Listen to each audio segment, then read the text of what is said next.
Finger picking, I get it. You're telling me that it's stiff, it feels awkward. You know, it's probably not you, it's just your hand position. It's how you've learned it. That tension, that cramping up of your fingers like a bent fork, there's an easy fix. There's a very relaxed, natural way of doing this. So simple, it's going to blow your mind. Hey everybody, I'm Jeff Davis. I've been teaching and playing guitar for over 30 years. I hold a degree in classical guitar performance and education, and I run a full-time music school here in Plymouth, Michigan.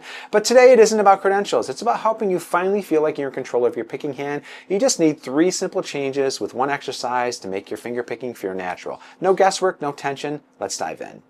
Alright, so as I said earlier, it's just that nobody ever showed you correctly the way to hold your hand when you're playing, the correct way of doing this. You probably just jumped straight into learning chords and patterns and you got really good at playing in a very, very tensed way. Let's stop that spiral right now and let's check out our right hand. So, what we want to do when we're playing and we're finger picking on the guitar is we want to first get our arm set. We put our forearm up here, kind of the edge of my forearm, the back part of my forearm, closer to my elbow. I'm going to position right up on this edge. I'm going to bring my hand straight down on an angle, cutting this way, the same way if you were holding a pick. You make a fist with your hand, you relax your hand. Now I want you to look at your hand and imagine that you're holding a ball in your hand. You notice where my thumb is? My thumb is going to be out front.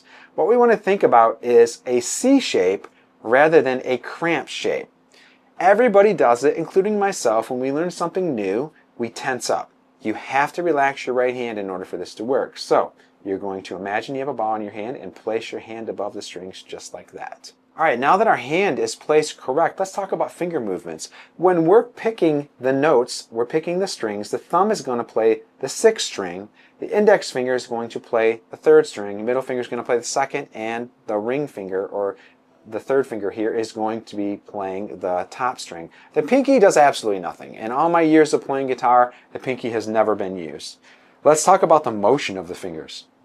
When we're playing these notes, what I don't want you to do is to collapse this part and do that. That's what I was talking about earlier when I said the cramped fork. You see that? That's the worst way you can play. Remember that ball shape in your hands?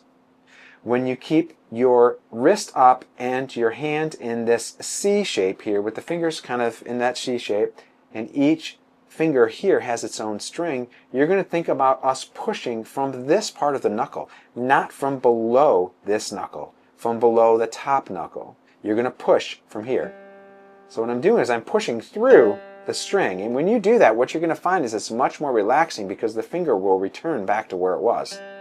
So the motion is going to be the thumb is going to play the 6th string. Notice the thumb is on the outside of my hand. The index finger is going to go in.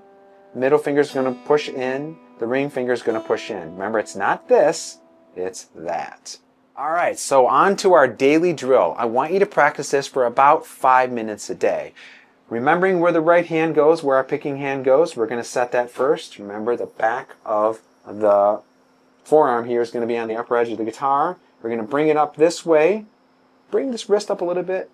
Make a fist, drop the fingers, and put all the fingers on the string. Thumb, index, middle, and ring. Okay, with this set, we're going to be playing a certain pattern in the left hand to make this really fun.